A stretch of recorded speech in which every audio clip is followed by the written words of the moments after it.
Alors bonjour à tous, donc on va pouvoir démarrer cette première session sans plus tarder sur les résultats de l'AMP avec donc Jacques Demouzon qui va nous parler donc de l'expression des résultats de l'AMP et comparaison entre centres et entre pays. Bonjour à tous. Donc vous savez que depuis que l'AMP existe, on est toujours très intéressé par savoir un peu ce qui se passe, non seulement dans son centre, mais dans les autres centres et dans les autres pays. Mais pour ça, il faut bien sûr travailler sur des données et sur des définitions qui sont assez claires. Donc c'est par quoi on va commencer. Et vous verrez aussi à la fin la grande variabilité qui existe à la fois entre les centres, mais aussi entre les pays. Donc en fait, j'enfonce une porte ouverte. Vous savez très bien qu'un résultat, c'est un numérateur et un dénominateur.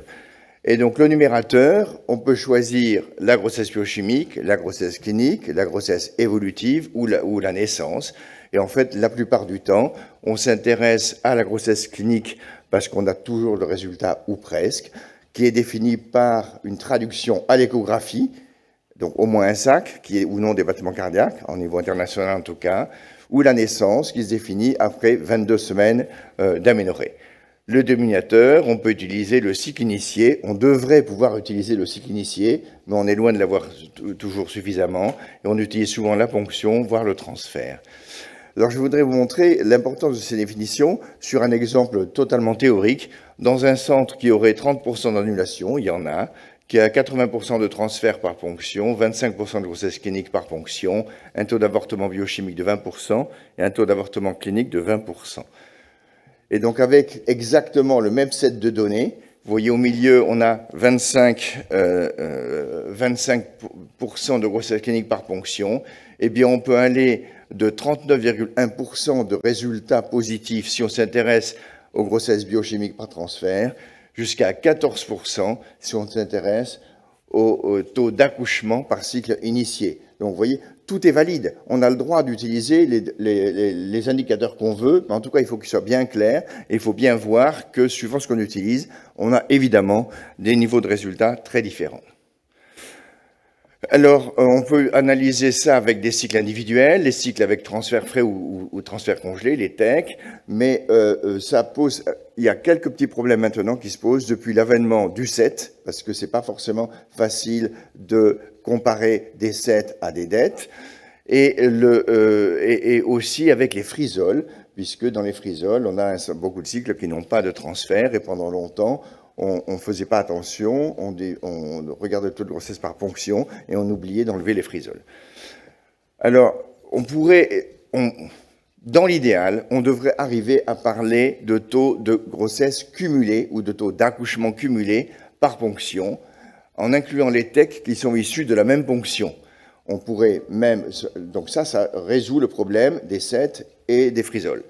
On pourrait aussi aller plus loin en regardant le taux cumulé par patient ou couple qui rentre dans la prise en charge pour infertilité.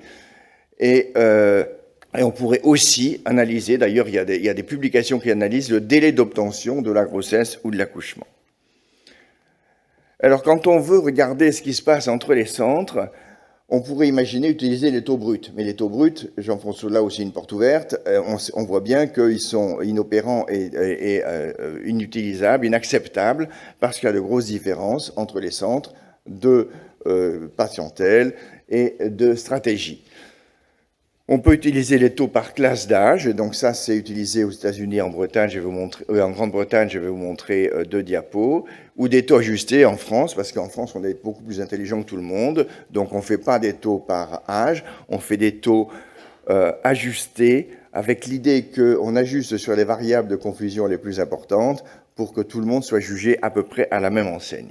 Donc voilà ce qui se passe aux États-Unis, vous voyez, ils font des taux de grossesse, plus que des taux de grossesse, en fonction de l'âge, moins de 35, 35-37, 38-40, 41-42 et au-delà.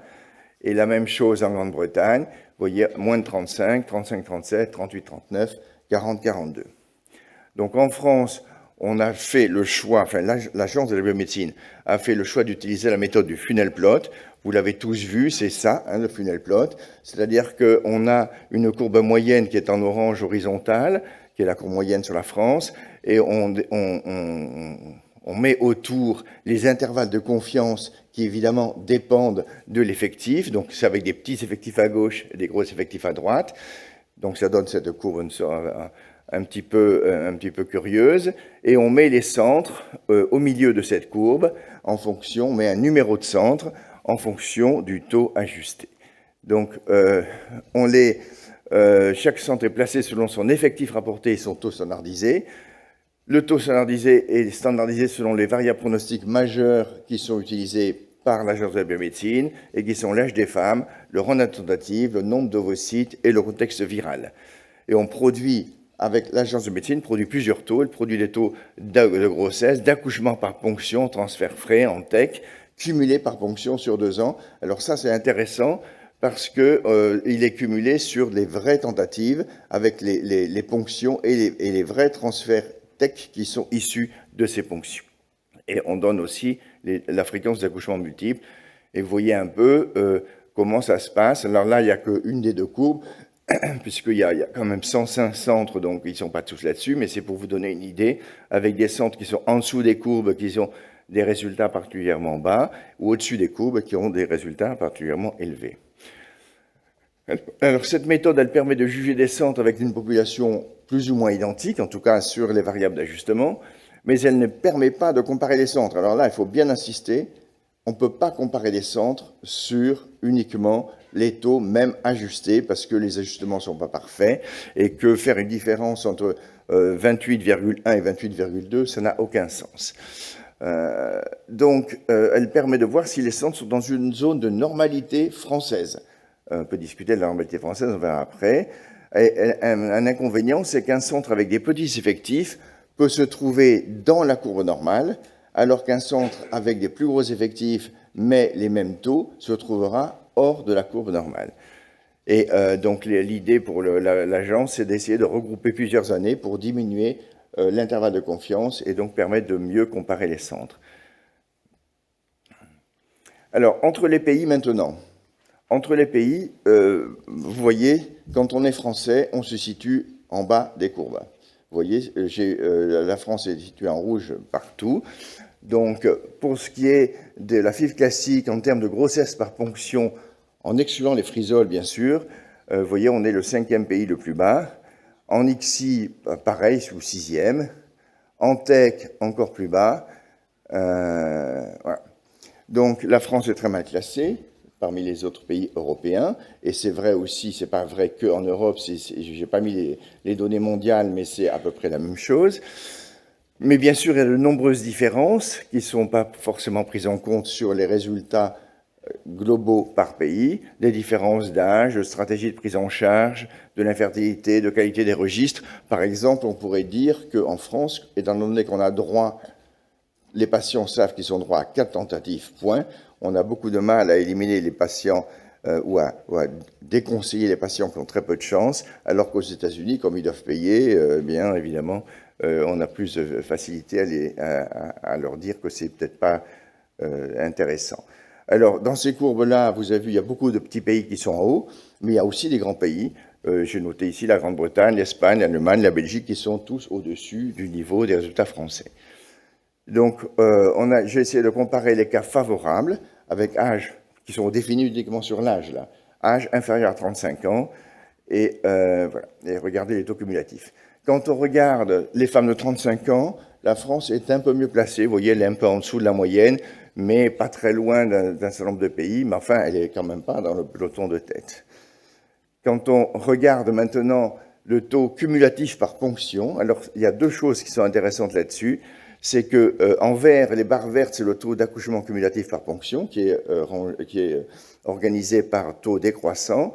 Et vous voyez qu'en rouge, c'est les accouchements par ponction en frais. Et vous voyez que le coefficient de corrélation entre les deux est très élevé. C'est-à-dire que globalement, les pays qui ont un taux plus élevé par ponction ont aussi un taux plus élevé en cumulatif. Et la France, là, est aussi au milieu. Donc on a un classement qui est un peu meilleur. Donc, en conclusion, je voulais vous rappeler qu'il faut utiliser des indicateurs fiables. Alors, Et pour l'instant, on privilégie plutôt le taux de grossesse clinique par ponction, parce qu'on n'a pas forcément tous les accouchements. En prenant la comparaison des centres ne peut se faire que en prenant en compte les variables d'ajustement, de confusion. Mais j'ai marqué en gros palmarès interdit. Il ne faut pas utiliser un palmarès. On peut trouver des centres qui ont de mauvais résultats, des centres qui ont de bons résultats, mais c'est pas forcément, ils ne sont pas forcément jugés tout à fait à la même aune. Donc il faut se garder du palmarès où on classerait les centres par ordre décroissant. Je vous rappelle que la différence entre un centre qui ferait 28,1 et 28,0 taux de grossesse clinique par ponction, elle n'est pas utilisable. Voilà. Alors, les différences entre pays sont fortes. Il faut essayer de les trouver entre les différences de population, des différences de stratégie en AMP, des différences de stratégie en infertilité, mais aussi probablement en termes de différences de moyens financiers et humains. Et c'est clair que, par exemple, quand aux États-Unis, on a une FIV à $20 000, on peut investir beaucoup plus dans le matériel et le personnel que quand on a en France une FIV qui est environ à 4 000 €. Voilà, je vous remercie.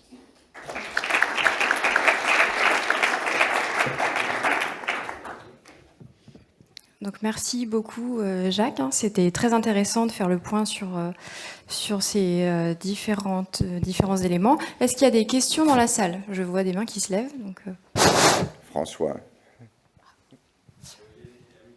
Oui.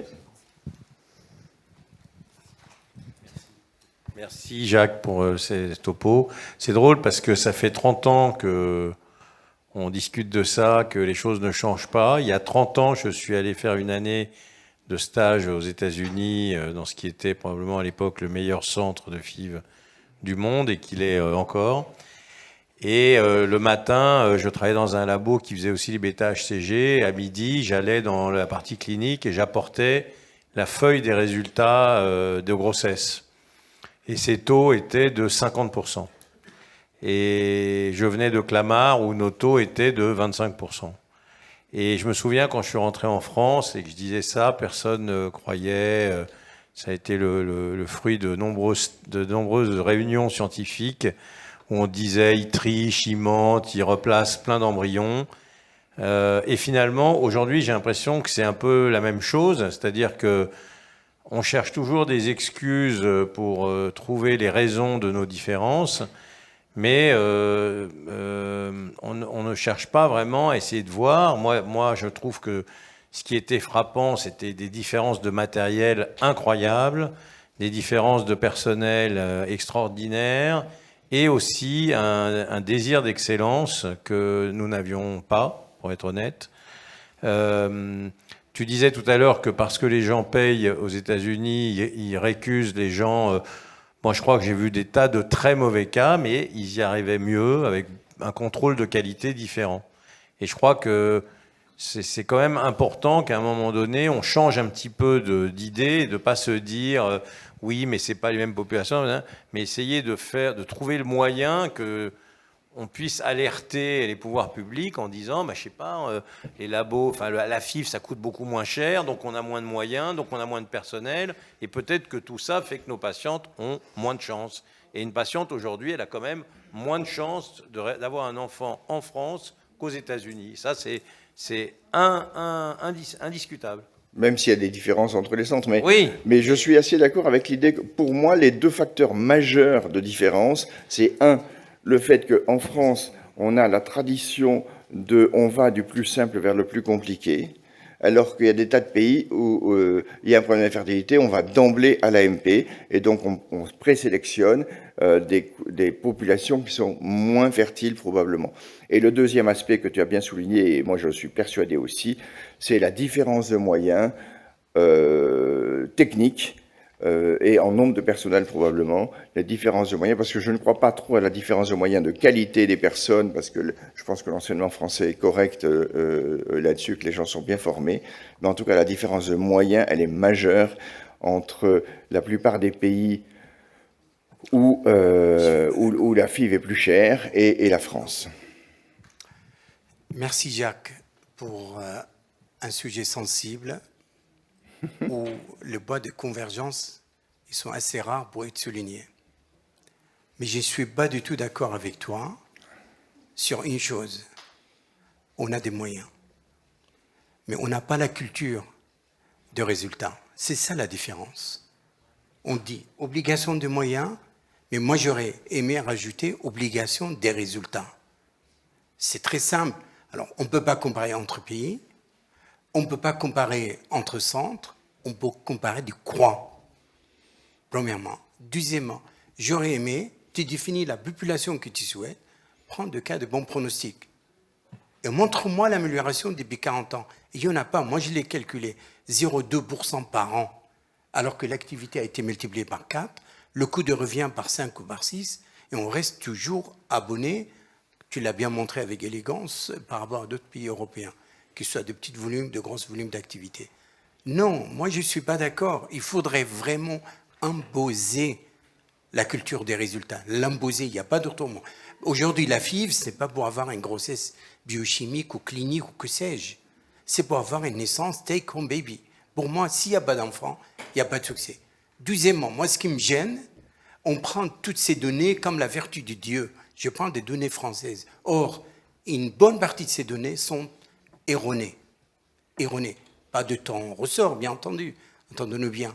Si tu compares les données de l'agence par rapport aux données de la caisse primaire, hormis le nombre de ponctions qui sont exactes, tout le reste, sujet à caution. Deuxièmement, tant que l'agence ne nous impose pas un logiciel inviolable, je dis bien inviolable, eh bien, apparemment, il y a un clic sur Medifirst, tu peux supprimer extentatif si tu le souhaites, et tu déclares le résultat. Troisième élément, le taux de fausse couche. Tu l'as bien dit, 20-30% reste dans des zones acceptables, mais comment fait-il qu'on accepte de centres où il déclare un taux de fausse couche quasiment plus de 60%? Il y a un problème. Donc moi, la seule chose que j'exige, il n'y a pas 36 000, c'est inspection flash. Parce que là, les inspections telles qu'elles se déroulent aujourd'hui, on te prévient 2-3 mois à l'avance, tu as largement le temps de maquiller la mariée, et puis on est sur place, tout est nickel, on coche les cases, au revoir, je vous vois dans 5 ans. Voilà, donc je pense qu'il est temps d'imposer la culture des résultats. On fête le 40e anniversaire d'Amandine, le 44e de Louise Brown, mais enfin, il n'est pas normal, si on veut mettre fin à ce tourisme procréatif, que la France n'offre pas la même qualité, le même taux de succès. Je ne te suivrai pas tout à fait jusqu'au bout dans ce que tu dis. La culture du résultat, il y en a qui l'ont, il y en a qui ne l'ont pas. En France, il y a aussi des centres qui ont la culture du résultat. Je ne pense pas, honnêtement, que le résultat soit très faux, parce que la réalité entre les données AMP, les données de l'agence et les petites différences qu'on peut observer avec le registre français de la sécurité sociale, franchement, la qualité du registre de la sécurité sociale, elle n'est pas top non plus. Donc je ne peux pas, je peux pas dire ça. En revanche, la culture de résultat, peut-être. Il y a quelque chose à faire, mais je pense qu'avant de jeter le bébé et l'eau du bain, il faut quand même réfléchir un peu plus à voir quelles sont les réelles différences. Et pour l'instant, on n'y arrive pas, même entre pays, on n'arrive pas à analyser des résultats de centres qui auraient des compositions identiques. Mais moi, je crois beaucoup quand même à l'investissement qui est fait en personnel et en matériel. On sait bien que le coût de la France, le coût de l'AMP en France, il est parmi les plus faibles d'Europe. Il est parmi les plus faibles d'Europe.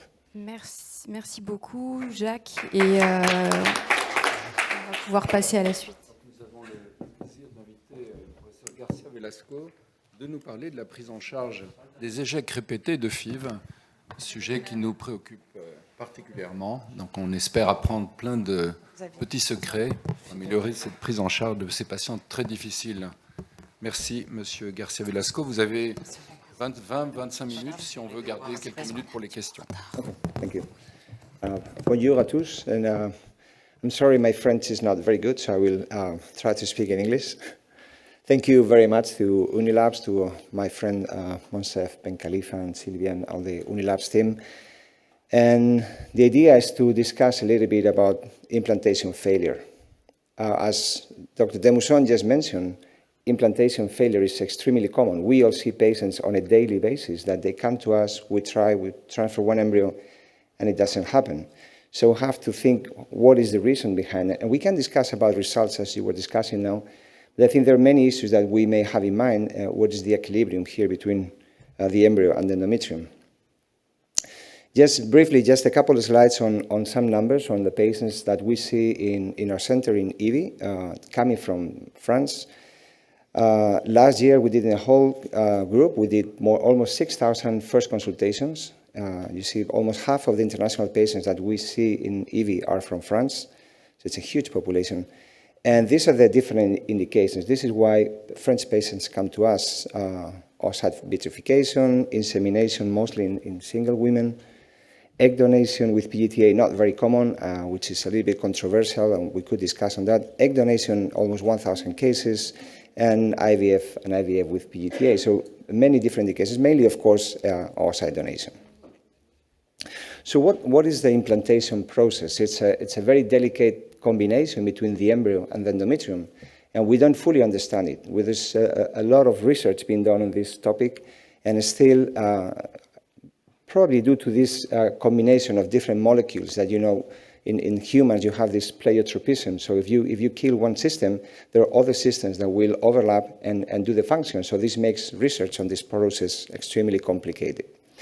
But one of the main reasons why the embryo does not implant is aneuploidies, and we are completely convinced of this. I think we all know that in the animal models, in the mouse and in the fly, there are almost no aneuploidies, but in humans it goes from 20 to 100%. 20, if you're young, even 25-year-old lady can have aneuploidies, of course, and if you are 48 or beyond, maybe it's 100%. This is why spontaneous pregnancy does not happen when you age. This is why natural cycle implantation in a fertile couple, when everything is perfect, it's 1 in 3. So if you want to have a baby in April, most likely you will not have it naturally because it's by nature, it's not easy. Of course, if you have euploid embryos, you can maximize this. This was a very nice review published 1 or 2 years ago where they showed this expert group where we can improve. We can have no pregnancies in sterile couples, completely sterile couples. Most of the couples we see in our hospitals, they are not sterile, they're subfertile. They can get pregnant, but it just takes longer for them, and that's when they come to us. We have success down here, we have sterile couples here, and this gray area is the range where we can improve. This is the area that we should be able to dig further in research and improve our results. And if we think about age and aneuploidies, this is what we saw a few years ago. This is a publication from almost 10 years ago. They show that even if you transfer euploid embryos, these are day 3 biopsies or blastocyst biopsies. This is an old paper 10 years ago, not any more day 3 biopsies today. You see that even if it's euploid, normal chromosomes, you have a decline in implantation rate. So there's something else beyond there. But the sample size is not too big. This is about 500 cases per arm. So Richard Scott and his group published this paper. Andres Resch is the first author. And they analyzed more than 8,000 single euploid blastocyst transfers. So this is one blastocyst, has gone through PGTA. They have checked that the chromosomes are correct, and you transfer just one at a time. This is the distribution in age. And they were looking at biochemical pregnancy, clinical pregnancy, and live birth rate, and see if the age had any impact on implantation beyond aneuploidies. And this is what they found. If you look at the age groups, under 35, up to 37, 40, 42, over 32, there's a decrease in implantation and clinical pregnancy rate and a live birth rate. So there's something else beyond chromosomes. If you look at this from the other side, this would be the transfers. If you transfer embryos to everyone, you will have an implantation rate, clinical pregnancy rate, and they segregate according to age. So again, there is a difference here that we have to understand. Another way of looking at the problem is looking at the pregnancy loss, and the pregnancy loss increases with age. So the older the patient, the higher the pregnancy loss from implantation to clinical pregnancy rate. Once you see the sac, when the sac is implanted, from clinical to live birth is more or less stable. So age is not important here. It's important at the very early stages. That's where probably we don't know what's happening there. Maybe it's the combination, maybe it's the metabolism, the energy production. We don't know, but there's a clear trend here to have worse results when you're older, even if you have an euploid embryo. And if you try to adjust this for AMH or for the day of the embryo transfer, day 5 or day 6, or even the embryo morphology, again, you will see the same segregation and the same decrease as the patient gets older. It's not only the group from New Jersey, there's other papers like this one from Rick Paulson in California. They published a similar study in RBM Online where you see if it's a day 5 blastocyst, these are again euploid blastocyst, you have a slight decrease with aging. This is the age down here. If you have day 5 fair quality or poor quality in red, or you have day 6 embryos, there's a slight variations here. So it's not only having euploid embryos that changes everything. You will have fluctuations here that you have to be sensitive with them. So it's not that chromosomes explain everything. It's not that it's just going for PETA and then you will have a baby for sure. Maybe there's a detrimental effect of age and other factors, and maybe the uterus ages as well. So we did another experiment, and it's looking at it from the other side. And this is the work by Paul Pirtea, who is working here with I think it's Foch Hospital now. And he did this study when he was in New Jersey with Scott's group. And this was the prize paper at SRM, and then he published the full paper in Fertility and Sterility. And what they did is look at the implantation rate after one embryo transfer. So you have a nice implantation rate, almost 70%. And some of these patients will fail. And the ones that fail, some of them dropped out in gray, some of them had remaining embryos, so they went for a frozen transfer, and some of them didn't have frozen embryos, and they did second PET cycle. So in the second round, they had a similar outcome, around 60% implantation rate. Some of the patients dropped out, some of them had remaining embryos, and some of them went for the third stimulation. And this was the third cycle result. So the interesting thing is that if you look at the live birth rate, not implantation, but live birth, it's pretty stable across the 3 cycles. And if you plot this in a cumulative pregnancy rate, if you have 3 euploid embryos, you have 95% chances of having implantation, and you have 93% chances of having a baby at home. The problem, most of the times, is finding these 3 euploid embryos, because most of these patients, when they come to us, they are in the late 30s, early 40s, and sometimes we struggle to find euploid embryos at this age. But if you have them, 9 out of 10, or a little bit more than that, will have a baby, which means that implantation failure is really, really very low. The incidence is extremely low. So this is the 10% that we have to struggle with the uterine factors and with the rest of the factors, because in 90% of the cases, it will be the embryo who will make the difference. So what are the other factors that we have to check? We have to look at the uterus, maybe with ultrasound, maybe with hysteroscopy, a couple words on scratching, a couple words on transcriptomics as it is today, and about microbiome. If we talk about ultrasound, I think one of the new players that is not new at all, but it's a new disease that we discuss more and more in our meetings, is adenomyosis. And the reason is because the ultrasound scanners for the diagnosis that we do today are significantly better than the ones we used to have 15 or 20 years ago. In the past, we used to suspect adenomyosis with heavy bleeding, with women who had several babies, and then you send the patient for an MRI, and in the MRI you had this adenomyosis diagnosis. Today, it's very simple. All the scanners that you have in your clinics, in your offices, you can see these 7 features described by Naftalin, and if you pay a little bit of attention, you will identify all the classical asymmetry between the walls, and the parallel shadows, and the striation, and the myometrial cyst, all these characteristics that are clearly diagnosed in adenomyosis. These are images from a paper we published not long ago, like 4 or 5 years ago, and you can see the asymmetry in the walls, you can see the classical striations, the cyst, and you don't need to use fancy 3D or Doppler studies, just basic 2D studies, just conventional probes, but the quality of the scanners that we get today are significantly better. And this disease has an impact on the results. This is a nice, beautiful graph from Mavrelos in the UK. You see that if you have no adenomyosis, this is the probability of clinical pregnancy rate. If you have 1 or 2 or 4 or the 7 features of adenomyosis, there is a clear decrease in the implantation rate. So the more adenomyotic features, the worse the outcome. And this is very interesting to explain the patient at the very beginning, on the first consultation, if we have an issue with the uterus or not, because then we have a problem. What do you do with adenomyosis? That would be another topic, because it's not easy to solve. If you look at the gene expression, like it happens most of the times when you do gene expression analysis, you will find thousands of genes going up and some of the thousands going down. And in adenomyosis, it's exactly the same. We published this a few years ago. We analyzed what at that time were the ERA genes, the 238 genes involved in implantation. And you have here the controls and here the adenomyotic patients. Even if we have no idea about molecular biology, you see that this is completely different to this. So there was actually 34 dysregulated genes in these women. So this may be one of the reasons why implantation is also lower. What about hysteroscopy? It used to be extremely popular, and a few years ago it was a trend that if you have implantation failure, you have to do hysteroscopy if you haven't done it even in advance. And this is the study that was published in The Lancet in 2016. It's a multinational, a multi-center trial between 8 hospitals. They randomized 700 women to undergo either hysteroscopy before IVF or nothing. And if you look at the data, again, it was very interesting. This was published, as I mentioned, in The Lancet, so it was a very good paper. And if you look at the pregnancy rate per patient or per patient receiving transfer or for patients who had top quality embryos, it was exactly the same. So it seems that doing hysteroscopy in implantation failure doesn't add any value. Maybe because, as I mentioned before, because with the scan today, you can see small pathology that we didn't see in the past. But if you're careful with your scanner, you can identify most of these pathological findings that may compromise the implantation.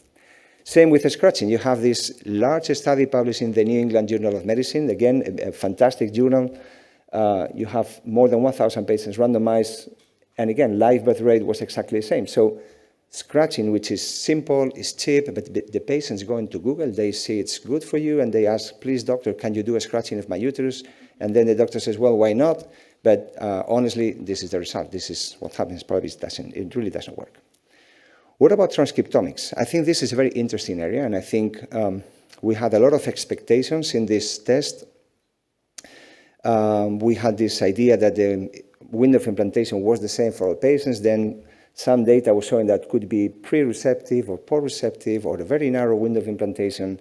And then the several tests that are in the market came out. But most of the studies that came out are biased because they are funded by the company who sells the product. So obviously, what's going to send the company who sells the product? That is fantastic. And there's no truly independent, well-done studies published so far. And there's some studies coming out. This is an abstract from ASRM that was published recently in the last meeting. It was done by a large group in the States, Michael Levy with the Shady Grove group. They randomized almost 400 patients per arm. And what they did is they transferred a single euploid blastocyst, again, one blastocyst that has gone PGT-A analysis, so chromosomally normal. And it was transferred either with the conventional protocol or according to what the ERA test, one of these transcriptomics tests, and was saying. And if you look at the outcome, it was exactly the same. So they couldn't validate what theoretically ERA was proposing. So maybe ERA or this transcriptomic analysis is not good for general population. Maybe it's good for a specific group of patients. But still, I think my understanding is that we are in generation 1.0 of transcriptomics. I'm sure more data will come, and the analysis will be finer so we can identify which patients may benefit from this test, because probably it's not for everyone. And some of these tests will check the displacement of the window. Some of them will check the disruption, so maybe the window is correctly placed, but it just doesn't work correctly. Some of them analyze both. But if you look at the different studies and the different tests in the market, and you look at the genes that they're investigating, it's interesting to see that there's not very much agreement across the genes. So some of them have different families of genes, but the agreement between the genes is very, very low. So again, I think this is an extremely interesting area. But I think we are at the earliest steps, and we're waiting for this to develop because I'm sure we will use them more and more. Similar with microbiome. This is, again, a hot topic. Everyone's talking about dysbiotic endometrium, talking about microbiome, talking about probiotics. Again, it's a cheap treatment. You can find it in the supermarket, so why not take it? But most of the studies are not independent. And again, how do you investigate the microbiome? Do you do NGS, which is quite expensive, and you will get a lot of data? Do you do QRT-PCR, which is targeting some of the bacteria that you want to identify, which is significantly cheaper and maybe more beneficial, not clear yet. We published this review paper in RBM a couple years ago. There's open access that you can download for free, and it's a summary of the state of the art of the microbiome and what should we know as reproductive specialists. And we have to remember that we don't work in an sterile environment. IVF is not sterile at all. You have bacteria in the sperm, you have bacteria in the worst sperm, you have bacteria in the incubated sperm, and you have bacteria in the IVF culture solution. So it is not sterile. We just have to understand which bacteria has to stay and which bacteria should be removed. And still, we don't fully understand this. And we know that if you give probiotics, the diversity index will minimize. This is a study published again in RBM Online, where you give oral probiotics, they will migrate to the vaginal flora. And the interesting thing is that you minimize this variability. When you have a huge variability in the Shannon species index, it means that it's not so healthy. When you have a small variation, like you see in the right hand, it is much better. But again, look at the p-value, it's non-significant. So still, is this useful for everyone? And then you have some evidence against it, like it always happens in science. You have this interesting study from Japan, and what they did in these 100 IVF patients, they did a transfer, but the first catheter, they just went in the uterus, removed it, cut the tip, and then loaded the embryo and transfer. And they checked this tip of the catheter for dysbiotic endometrium, and they found that 31% had a dysbiosis. So 1 in 3 had a theoretically wrong flora. And then when you look at the transfer, because they transfer the embryo anyway, you look at whether it was dysbiotic or eubiotic, the pregnancy rate was similar and the miscarriage rate was similar. So again, maybe this is interesting for patients with repeated failure or with a specific pathology, but probably not for everyone, because if you take the general population, probably we will not benefit the patient, and we may be over-treating the patient. So we're waiting for results like this. This is a randomized study. It's been done in Denmark in the group of Peter Humaydan. They do very cheap diagnostic tests. It's qPCR. They target Atopobium and Gardnerella, the most frequent bacteria that produce dysbiotic endometrium. And they randomized these 333 patients to receive antibiotic with lactobacillus, with probiotic, antibiotic plus placebo, or just placebo. And then they will realize if this has an impact or not in the outcome. And this will convince us if we have to treat our patients with one thing or the other, or maybe nothing. And finally, a couple of words on immune environment. Again, we have this concept that we stimulate the ovaries, we may generate a wrong population of lymphocytes in the endometrium that may be compromised in implantation. And this was the theory why some groups moved to freeze-all, because they thought if you transfer in a natural cycle, you have this altered immune environment, freeze your embryo, and then transfer in a natural cycle. But this probably freezing the embryo is not very natural at all, but in any case, that was the concept. So we did this study that we published with Diana Alexandru a couple years ago, also in RBM Online, and we looked at natural cycle and stimulated cycle in both patients and volunteers, in controls, trying to see if there was any difference. And we looked at the number and the percentage of immune cells by immunohistochemistry in a biopsy. We look at the NK binding to HLA tetramer. Tetramer is like an artificial embryo that you can do in vitro experiments with it. And we look also at the gene expression of TNF-alpha and IL-10, and we found that it didn't change anything. Looking with immunohistochemistry flow cytometry gene expression, we couldn't find any difference between the stimulated and unstimulated cycle. So again, the concept of transferring a freeze-all could be better, probably is not that interesting in terms of the immune population.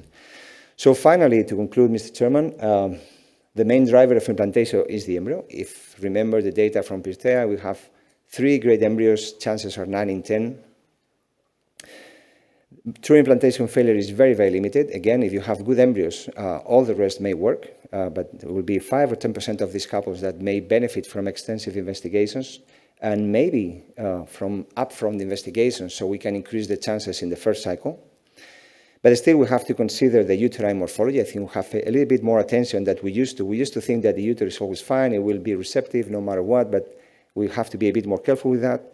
Same with the transcriptomic signature. I think we have to keep our eyes open to people doing research in this area, because I think it's going to help us to maximize the chances of success.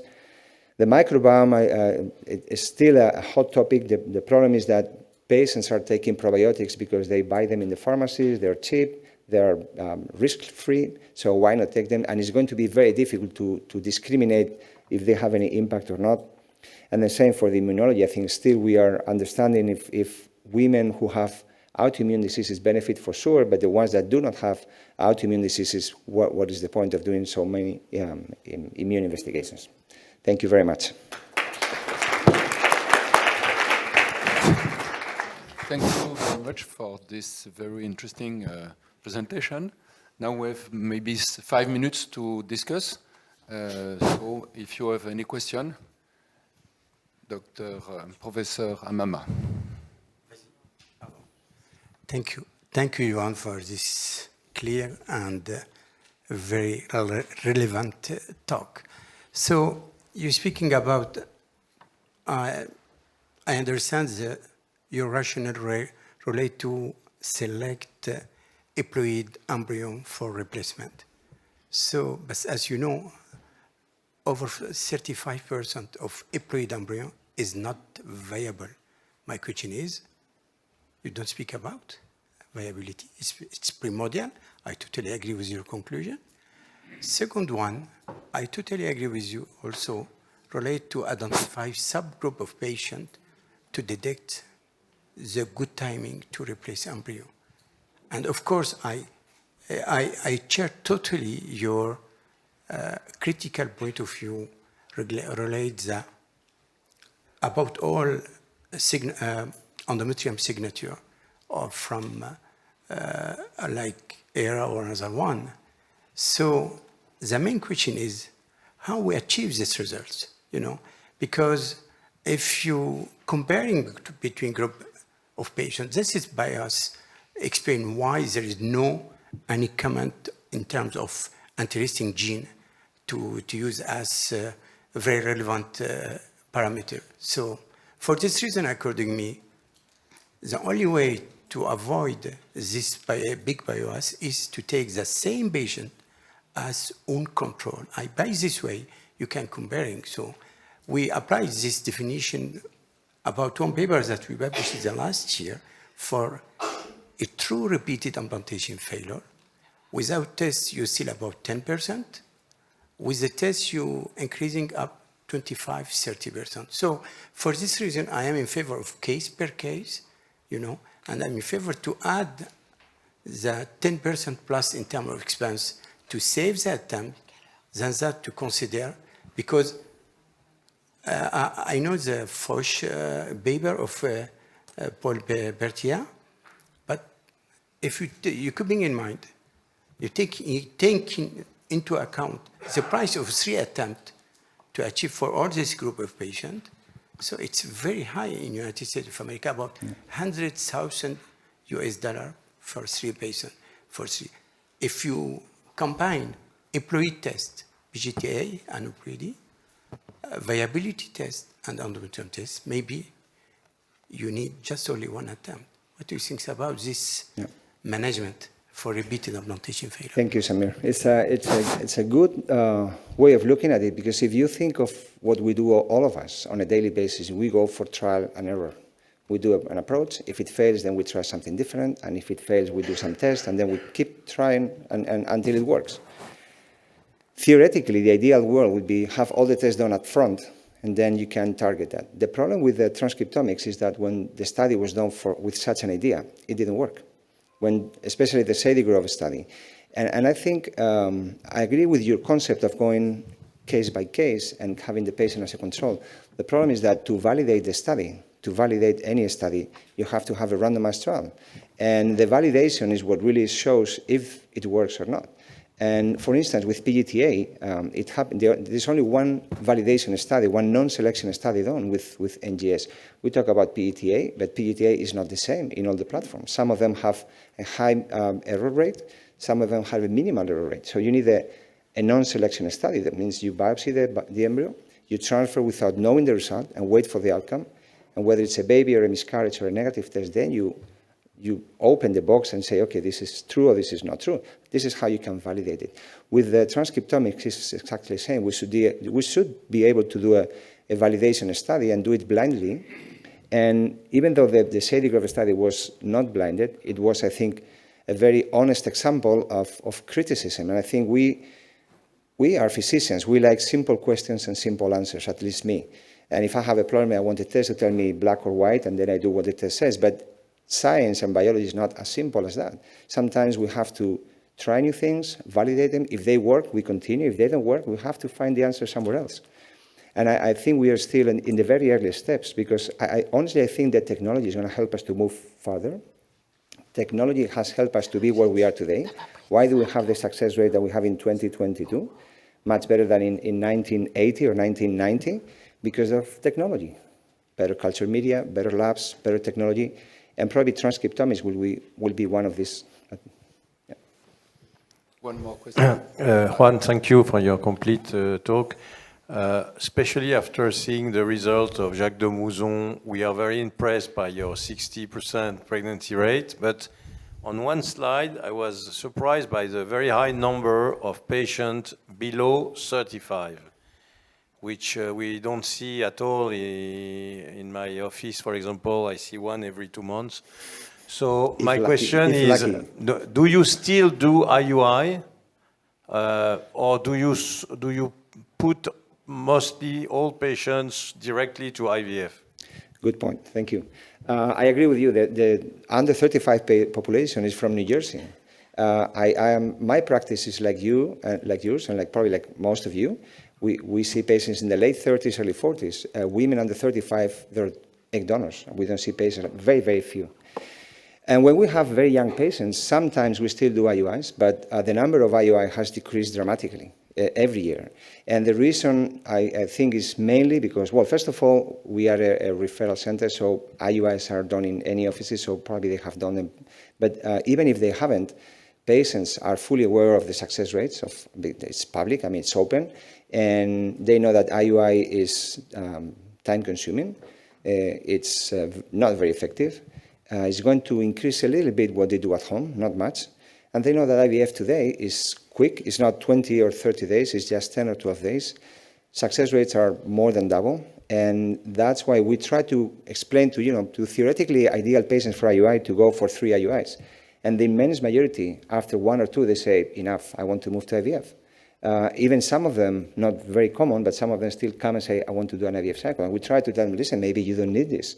This is like if you have a small rotten tooth and you remove the tooth and you put an implant. And, I mean, there's no need for that, but it's not wrong, but probably it's not needed. But there are more and more couples, young couples, that they want things now. You know, we have this Amazon Prime concept. I order a book and I want it today at home. So I want to have a baby this month. I'm not waiting for 3 months, and if I fail IUI, then I move to but the numbers are going down very quickly. Thank you. We need to stop the discussion. Thank you very much. Thank you. Dr. Lascaux-Garcia. Alors, on va pouvoir passer à la dernière présentation de cette session, donc avec Vincent Izard, qui va aborder un sujet assez épineux et j'espère répondre à cette question: quand arrêter la prise en charge en cas de prélèvement testiculaire négatif? Donc, on a pour une quinzaine de minutes. Donc, petite pensée pour Paul Cohen-Bacri et merci à nos organisateurs de nous convier. Je parle sous le regard vigilant de mon complice Édouard Amar. Donc, il est évident qu'on va parler de microthésée et que vous voyez que dans les papiers présentés, puisqu'on arrive maintenant à 2 décennies de recul, vous voyez que dans bon nombre de cas, les patients qui étaient confiés à l'équipe de Cornell pouvaient ne pas retrouver de spermatozoïdes dans différentes indications qui se présentaient à l'expertise. Donc, ce qui se passe dans cette activité, nous, dans notre région, on l'effectue plutôt sur une chirurgie programmée matinale, et on n'est pas tout à fait dans la configuration New York, où les hommes sont plutôt opérés en début d'après-midi, avec une organisation qui permet souvent d'injecter les spermatozoïdes le lendemain matin quand la femme est ponctionnée. Ce qui se pose pour nous comme problème, c'est cette disparité de pulpe testiculaire d'un patient à l'autre. Là, vous avez l'exemple d'un patient pour lequel vous avez...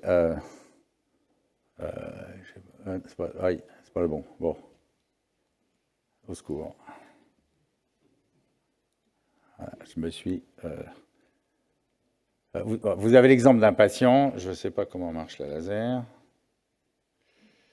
Peut-être là, je sais pas, on verra. Bon, enfin, où vous voyez qu'il y a une grande disparité de qualité de tubes. Il y a des tubes à l'évidence où il y a des spermatozoïdes qui sont présents, et vous avez des tubes qui sont beaucoup plus fins, dans lesquels vous ne retrouvez pas de spermatozoïdes. Donc ça reste, je voudrais utiliser un laser. Ça reste donc quelque chose qui se décide. D'accord. C'est quelque chose qui se décide donc sous contrôle de l'oculaire opératoire, du microscope opératoire, et on aime bien que cet acte soit fait en présence de la technicienne du laboratoire. C'est-à-dire qu'en fait, la technicienne du laboratoire d'AMP, je pense notamment à Cherest, elle s'habille avec nous au bloc, et lorsqu'elle règle ses yeux sur l'ancillaire de l'optique du microscope opératoire, quand on ouvre l'albuginé délicatement avec une petite lame froide 15, chaloupé, on voit tout de suite apparaître la pulpe en vérifiant qu'on n'incise pas les vaisseaux de surface et qu'on peut comme ça voir se hernier la pulpe avec la taille des tubes, leur couleur, la présence ou pas d'un édème péritubulaire, l'organisation de la vascularisation, et tout ça, c'est des éléments qui ne sont pas forcément corrélés, mais qui permettent de décrire un pronostic qui nous est utile pour la stratégie ultérieure et pour l'organisation du travail de la technicienne au laboratoire, quand elle va repartir au labo après. Alors, si on reparle de ces patients qui ont bénéficié d'une microthésée pour lesquels on n'a pas retrouvé de spermatozoïdes et qui viennent redemander une nouvelle expertise, dans la série des Anglais, on est 2 ans et demi à peu près après la première microthésée, et une technique de mapping a été développée qui permet d'ailleurs parfois de retrouver plutôt en surface du testicule, à l'aiguille fine, des zones qui vont être choisies ensuite pour réopérer le patient en microthésée. Nous n'avons pas cette expertise de notre côté. Nous ne sommes pas familiers du tout avec cette technique de repérage cytologique qui peut être quand même un élément d'orientation pour représenter les patients pour une procédure ultérieure. En ce qui concerne l'examen microthésé, il y a effectivement son corollaire qui est l'anatomopathologie. Je ne sais pas si Éric Pelletier est encore là, mais c'est vrai qu'aujourd'hui, cette arrivée d'un groupe d'anapathes de qualité dans le groupe Unilabs, pour moi, c'est vraiment ce qui va me permettre de décharger l'hôpital Bicêtre de cette activité pour les centres privés.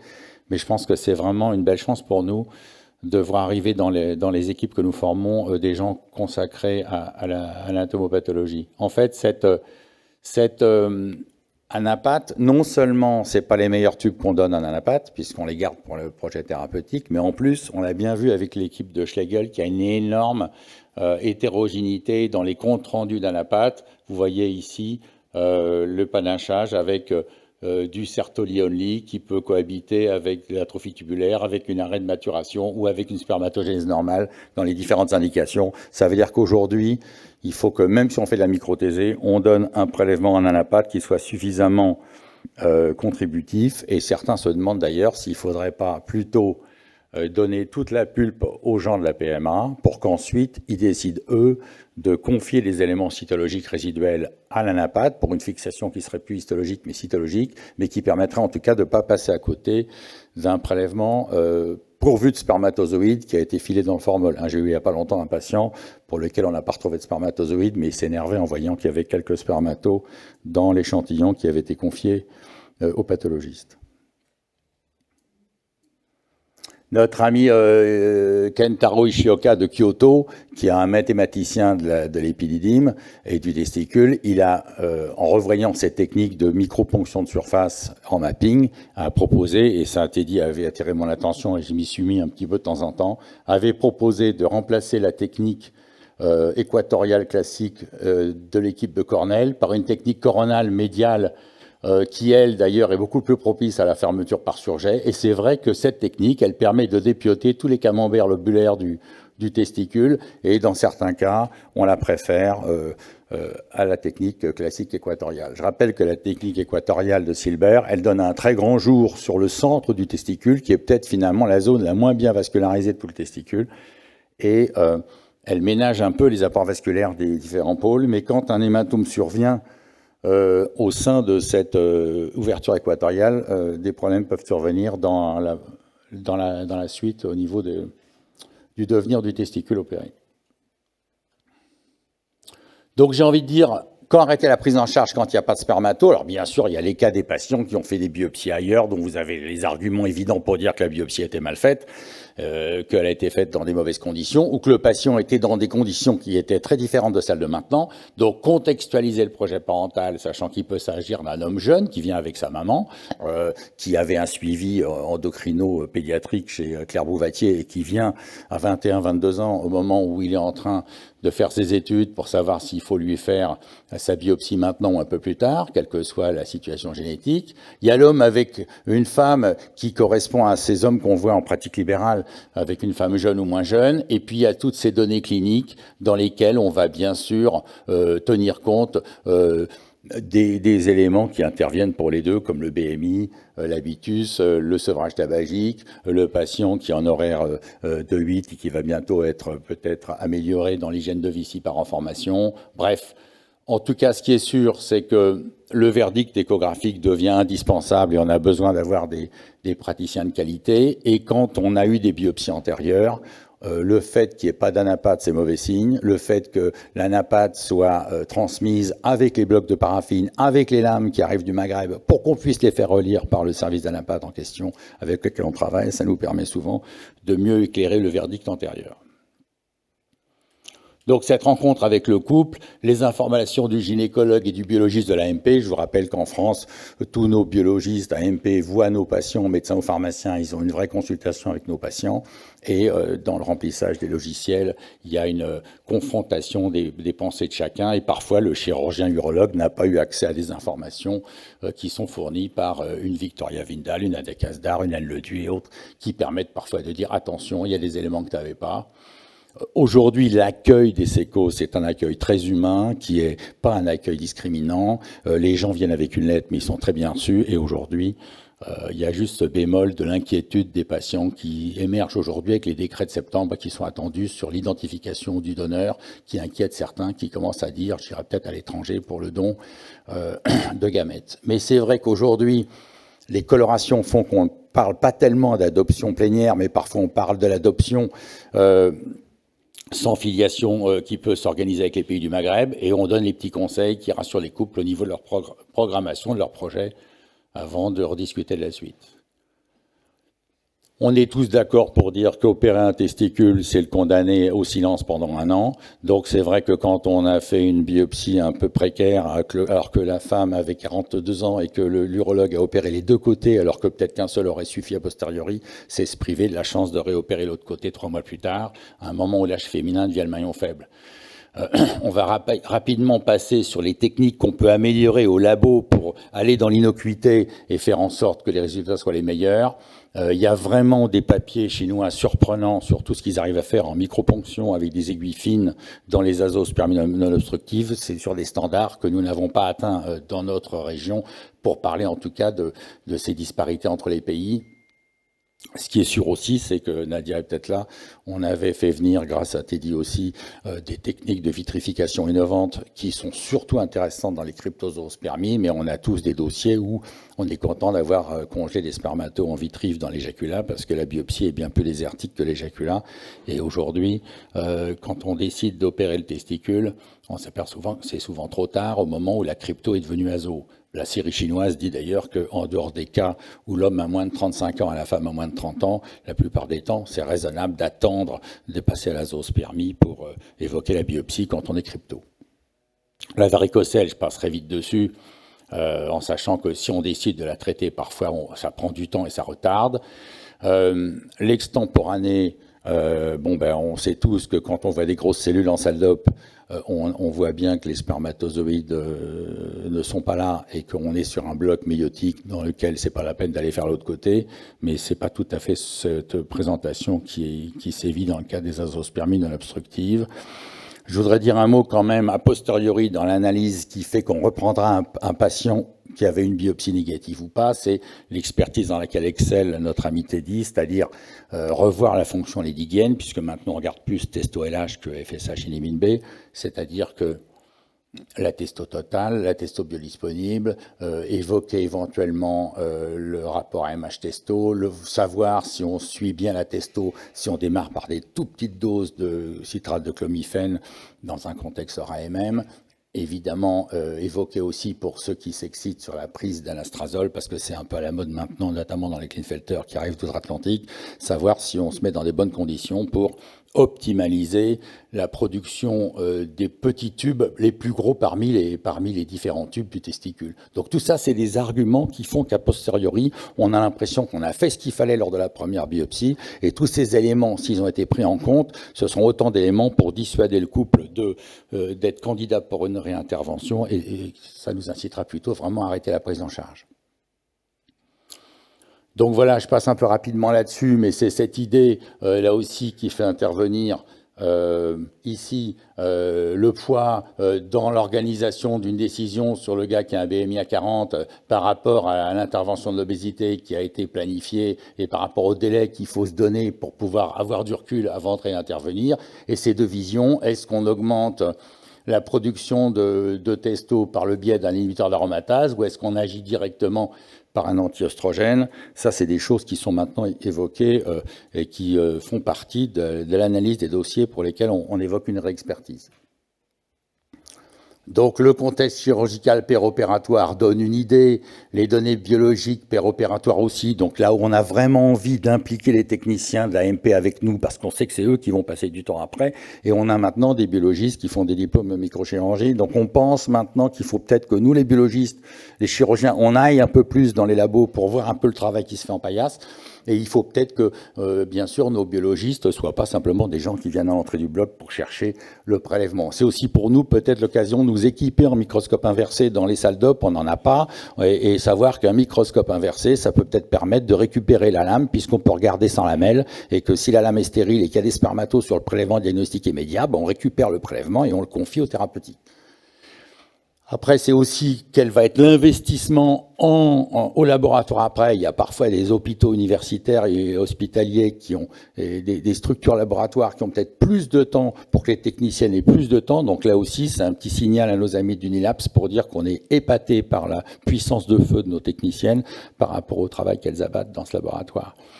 Et donner un impact, c'est le clin d'œil à Éric Pelletier ce matin, c'est-à-dire que Éric, je suis allé visiter son labo. Je trouve que il m'a expliqué que pour garder un labo norme, il faut qu'il mette du formol dans ses tubulures, et s'il met de la FA, qui est du formol acétique, il va perdre son contrat d'entretien. Mais c'est vrai qu'il faut qu'on mette au point avec Éric un produit qui serait intermédiaire entre le formol 4% et la FA, qui permettrait de mettre un peu plus d'alcool dans le milieu formol classique, parce que le formol peut s'upgrader dans l'histochimie, mais la FA donne des meilleures images. Donc il faut qu'on trouve un petit brevet Praxéa pour les futures biopsies du groupe Unilaps. Donc je passe vite avec un petit clin d'œil à notre tandem Sophie Ferlico, François Vialard, qui depuis 3-4 ans s'intéresse à tous nos blocs méiotiques dans l'excellence anapathe de Bicêtre. Et voilà, je passe vite parce que je voudrais savoir si on pourra échanger avec des questions. En tout cas, le verdict anapathe, il est dans les limites du prélèvement anapathe. Quand on a fait la microthésée, qu'on a enlevé tous les tubes un par un, on a un peu mauvaise conscience à prélever un morceau structuré pour donner 200 tubes à l'anapathe, comme si on perdait un peu le bénéfice d'innocuité de la microthésée.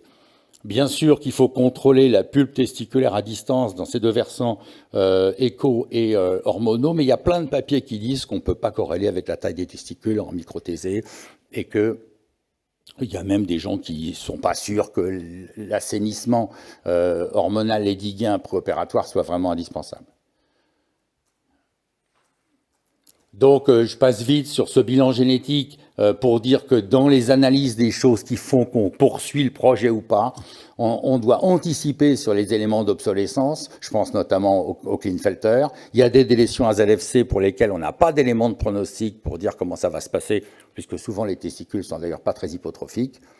Et il y a maintenant l'envie d'accompagner le patient dans le diagnostic négatif. Le premier auquel je pense, et on en parlait tout à l'heure avec Eric, c'est qu'on pourrait transmettre aux patients, comme en Chine, un vrai compte-rendu d'un impact avec des vraies photos qui parfois expliquent mieux. J'ai souvent dans le dossier la photo de la vision endo-utérine des cornes de l'épouse, mais j'aimerais bien qu'on voit la photo des sections de tubes séminifères du patient, parce que parfois, ça en dit plus long pour expliquer à un patient ce que c'est qu'un Sertoli-Only que bien des baratins qu'on peut lui proférer.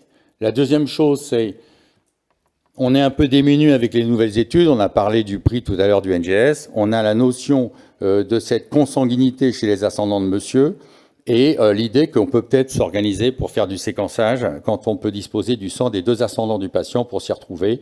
Je passe vite pour dire qu'aujourd'hui, on a quand même de plus en plus de situations où on trouve maintenant des anomalies monogéniques dans l'exploration des patients qui viennent pour infertilité. Je passerai aussi assez vite en disant, ça c'était Melbourne, je passerai moins vite sur ce brillant papier récent où Grenoble a profité de la bienveillance de notre ami Amine Bouker de la clinique Jasmin de Tunis, un ancien chef de Cochin, pour découvrir des nouveaux gènes et faire un peu avancer la situation pour les azoospermies non obstructives. Et j'ai aussi une petite pensée pour notre ami François Vialard qui se décarcasse avec son équipe pour une collaboration notamment avec les anapathes dans la définition des blocs méiotiques. On avait fait un petit travail avec notre ami Abdelkader Edar où on avait essayé avec Samir et quelques autres de mieux profiler les situations et notamment ce patient-là qui a bénéficié d'une opération première avec un bloc méiotique, puis d'une opération synchrone au motif qu'on pensait avoir quelques spermatos, et où finalement, quand il est venu me voir en me demandant la microthésée, Abdelkader m'a identifié un gène qui m'a dit « on ferme le dossier, détends-toi, ne le réopère pas ». Un petit papier aussi de l'équipe de Poissy et des gens du Nord pour dire que peut-être qu'il faut profiler ces couples qui viennent et peut-être qu'il faut réfléchir à comment accompagner le couple, comment anticiper sur ce projet qui parfois met à mal le patient à l'intérieur du couple quand au contraire la femme qui a 24 ans demande à faire un pooling ovocytaire pour le ménager au maximum dans l'organisation d'un pseudo-synchrone. Et je pense qu'aujourd'hui, donc, il y a un questionnaire qui avait été mis en place par Marion Bendayan qui est intéressant, qui profile un peu les patients et qui montre d'ailleurs que finalement, paradoxalement, il y a une grande perte d'estime de soi quand on est dans l'échec. Et donc, je trouve que ce paradoxe n'a rien de paradoxal. Il faut qu'on anticipe pour accompagner les couples dans un projet où la découverte de l'absence de spermatozoïdes est toujours mal vécue. Voilà, je terminerai dans cette situation pour dire anticiper en équipe l'arrêt de prise en charge. Ça veut dire que cette notion d'arrêt de prise en charge, elle doit être évoquée avant de démarrer, en fonction de l'homme, en fonction bien sûr du statut de la partenaire. J'ai le souvenir d'un teigneux qui avait été biopsié ailleurs et qui avait une délétion à ZFC, pour lequel ça a été très compliqué de prouver qu'il n'y avait pas eu de perte de chance, tant les juristes regardaient juste tous les courriers qui avaient pu être échangés, alors que vraiment, il y avait à mon avis une certaine mauvaise foi dans sa vision de la prise en charge. Donc c'est pour dire, choisir une date opératoire optimale, tenant compte des aléas, pour que les suites aussi se passent bien et qu'on puisse savoir comment faire si ça se passe mal. Discuter la BT synchrone ou asynchrone, la synchrone, ça s'organise facilement. Le synchrone, ça permet, avec les déceptions qu'on a eues ces dernières années avec le VD, de parfois convenir que finalement, mieux que l'azote liquide, c'est encore l'ovocyte frais du jour. Et puis, anticiper au maximum les situations d'obsolescence prévisibles. Et ça, c'est vraiment un travail qui doit nous rapprocher des urologues et des gynécologues et des médecins généralistes. Je vous remercie.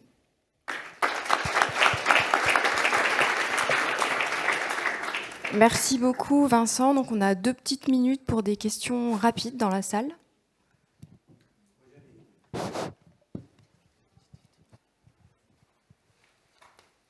Merci Vincent, c'est vraiment pour cette boîte didactique bien claire avec les différents détails, mais il y en a un détail, parce que pour être sûr que la décision de l'arrêt des prises en charge est largement justifiée par un staff pluridisciplinaire, ma question est simple.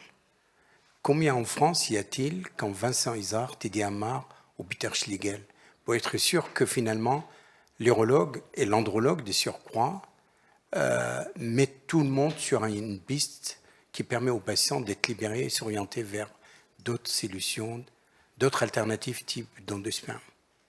Donc autrement dit, il y a quand même un vrai problème aujourd'hui dans la formation de futurs urologues, andrologues. Tu vois ? Il y a un problème aussi de nomenclature. Il faut que notre ami Thierry Lebray rehausse l'activité. Je rappelle qu'une micro-thésée, c'est 125,40 €. Hein, voilà, non, mais ça, c'est encore un autre Donc ça veut dire qu'il faut qu'on valorise, valorise notre présence dans les blocs opératoires. Tout le monde n'a pas Vincent, n'a pas Teddy, n'a pas Peter Schlegel. Il faut aussi s'adapter à la réalité des choses. Tu vois ? Donc, oui, non. Par contre, ce qu'on veut dire aussi, c'est, je voudrais quand même insister sur la relation entre les praticiens et les patients. Ça veut dire que j'ai l'exemple très récent d'un couple bourré de défauts dans lequel un DPI n'a pas pu se faire avec l'air. Ils sont partis en Belgique, ils ont eu un enfant en Belgique. Et puis il s'est retrouvé finalement, un patient en surpoids, avec tous les défauts de la terre. L'énergie de ce couple était telle que sa femme s'est décarcassée pour que les ovocytes soient rapatriés à Clamart. Et j'ai opéré ce patient en synchrone d'une décongélation ovocytaire. Je n'y croyais pas du tout. J'ai vraiment fait ça parce que c'était dans le circuit.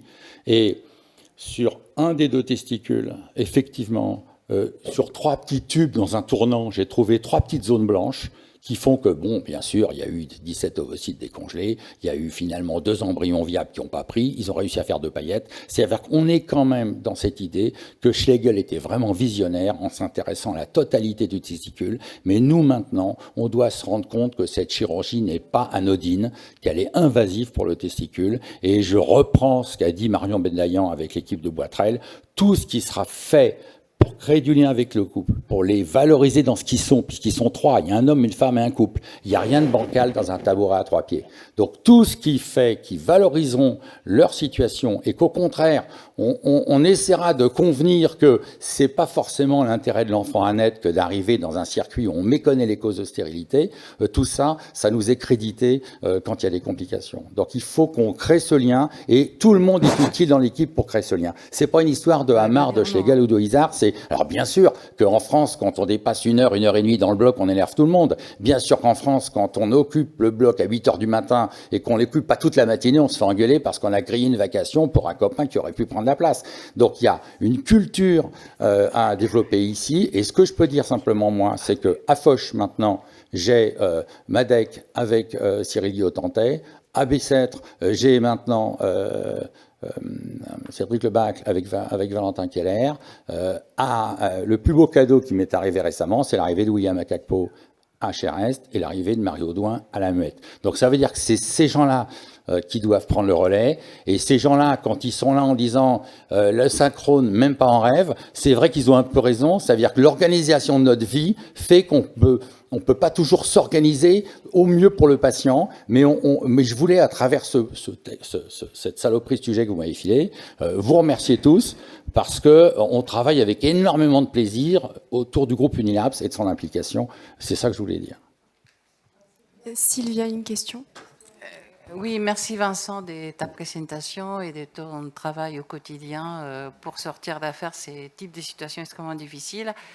Est-ce que tu ne penses pas, par rapport aux études que tu as présentées, que la déception et le manque d'estime quand il n'y a pas de spermatozoïdes, on devrait préparer le couple dans ces cas extrêmes différemment, c'est-à-dire avoir des paillettes de sperme de donneur en alternative, en ayant préparé le couple? Est-ce que en France encore c'est possible, puisque ça a été interdit pendant des années d'avoir des paillettes de donneurs en sécurité, puisque les échos disaient que le couple n'est pas préparé à cette alternative? J'ai été mitraillé par Pierre Joannet au staff de Cochin il y a quelques décennies pour un patient tétraplégique qui avait eu à vivre un avortement pour une polymalformation issue du don de sperme. Et comme l'ICSI est arrivé avec le testicule, j'ai suggéré à Pierre que ce patient puisse avoir des paillettes de donneur pour que si la pulpe ne contenait rien, on puisse au moins injecter les ovocytes de sa femme dans la foulée. Et donc, il m'a expliqué qu'on ne faisait pas le deuil dans le temps d'une anesthésie. Donc, ce temps est révolu. L'ouverture des sécos est totalement différente. Je pense qu'effectivement, dans une collaboration entre le privé et le public, il serait opportun, dans certains cas, qu'on puisse disposer de spermatozoïdes alternatifs du donneur, sans mélanger les genres, pour que le jour J, sur notamment un synchrone, on puisse faire comme le fait Schlegel, c'est-à-dire injecter les ovocytes avec les spermatos. C'est vraiment quelque chose sur lequel on pourrait cimenter une collaboration entre les sécos et les centres AMP. Et actuellement, au SECOS, il y a cette ouverture d'esprit où on devrait continuer à se battre pour qu'il y ait 107 centres en France qui puissent traiter les spermes autres que le SECOS. Je fais une petite provocation dessus, mais une réalité réelle, puisque tu sais bien que les SECOS, ça signifie 26 centres sur 107 en France, puisque les centres privés ne sont pas autorisés à la gestion des gamètes dans ces sens-là. En tout cas, le message clé de ce petit topo, c'est de dire congeler le sperme dans toutes les situations où le patient peut se dégrader. J'ai un patient tout jeune qui est né en 46, qui est un retraité de la RATP, qui est africain, il doit être sénégalais. Il a fait opérer son prolapsus rectal, il est un éjaculateur. Bon, j'ai proposé de lui opérer les testicules, c'est plus possible vu son âge. Et donc, je me dis que si j'avais pensé à ça, je l'aurais envoyé congeler à Dakar, puisque sa copine journaliste habite là-bas à 35 ans. Et c'est vrai que je l'aurais fait congeler un millésime de l'éjaculat avant de faire son opération de horloge en France, pour qu'il puisse au moins projeter de faire un enfant ailleurs, dans un circuit où il n'y a pas le barrage de l'âge de l'homme. Mais c'est pour dire que dans toutes les situations de la vie où on peut endommager le tractus, dans toutes les situations qui ne sont pas que la chimio, qui ne sont pas que la radiothérapie, qui peuvent être la cure de hernie du côté du gros testicule ou la cure d'hydrocèle, je pense qu'il est important de faire des congélations transitoires. Merci beaucoup. Donc, merci à nos 3 intervenants. On va faire une petite pause de 1 quart d'heure pour reprendre sans prendre trop de retard sur le reste de la journée. Merci.